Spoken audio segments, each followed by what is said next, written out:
ہر انسان جانتا ہے کہ میں اس دنیا میں آیا ہوں تو میں نے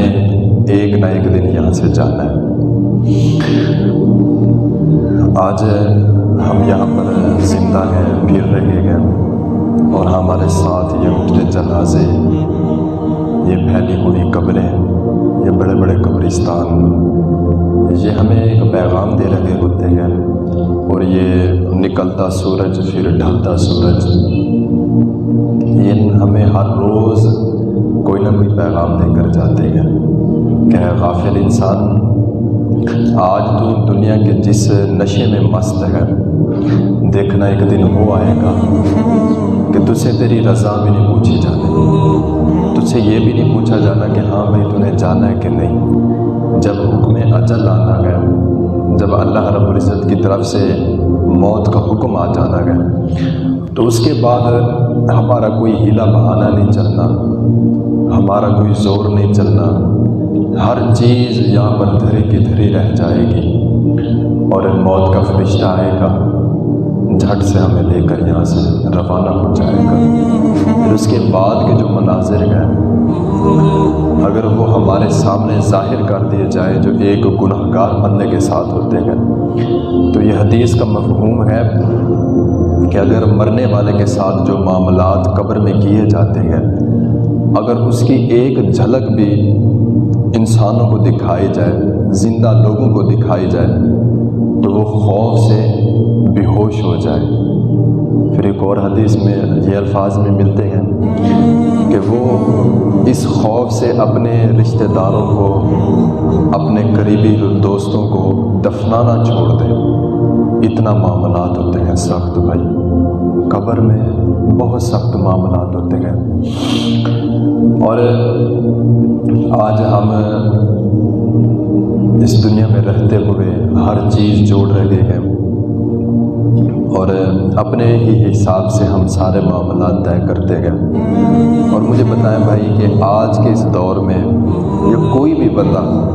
یہ چاہتا تو نہیں ہے کہ بھائی میں نے جس محبت کے ساتھ اپنا گھر بنایا، جس محنت کے ساتھ، اور ابھی میرے بچے چھوٹے ہیں، جوان ہیں، بچے نہیں ہیں، پیچھے کوئی معاملات ان کے سنبھالنے والا ہے یا نہیں ہے، بھائی یہ بات ہوتا ہے کہ جب موت آنی ہے، جب موت کا حکم آنا ہے، تو اس وقت کسی کا کوئی ہیلا بہانہ نہیں چلتا، اس وقت بس ہمیں جانا پڑے گا۔ جانا تو کوئی نہیں چاہتا۔ آپ مجھے بتائیں نا کہ اگر کوئی بندہ ایسا فوت ہو جائے جس کے بچے بھی چھوٹے ہوں، تو اگر وہ کہے بھی سے تو وہاں پر تو پہلے تو حکم ہی نہیں ہے، بولنے کا جناب موقع ہی نہیں ملتا، نہیں تو کون سا ایسا بندہ ہے جو اپنے بچوں کو، اپنی بیوی کو، اپنے گھر بار کو چھوڑ کر جانا چاہتا ہو؟ لیکن جب حکم اجل آئے گا تو اس وقت جناب کسی کو کوئی موقع نہیں ملنا۔ یہ آج ہماری نوجوان نسل ایک نا بڑا ہی جنرل سا ایک بہانہ لگاتی ہے، اگر اس کو نماز کی دعوت دی جائے تو وہ کہتے ہیں کہ جی ہمارے کپڑے نہیں ٹھیک ہیں۔ یہ بہانہ نا جناب مست ہے، کیا کہتے ہیں جی ہمارے کپڑے نہیں ٹھیک ہیں۔ اگر یہی ہماری نوجوان نسل کو ان کے دوست کہہ دیں کہ یار آج نا ذرا مری چلتے ہیں گھومنے، تو بھائی 5 منٹ بھی نہیں لگتے، کپڑے تبدیل ہو جاتے ہیں۔ یار مری جانے کے لیے ہم جناب باہر گھومنے پھرنے کے لیے اگر ہم کپڑے تبدیل کر سکتے ہیں، تو کیا رب کی بارگاہ میں آنے کے لیے ہمارے کپڑے تبدیل نہیں ہو سکتے؟ اور ہمارے بزرگ حضرات، کاروباری حضرات، ان کو جب دعوت دی جائے نماز کی تو وہ کہتے ہیں کہ جناب مولویوں کو تو کام ہی یہی ہے، انہوں نے تو دعوت دینی ہے، ہم تو کام کاج والے ہیں۔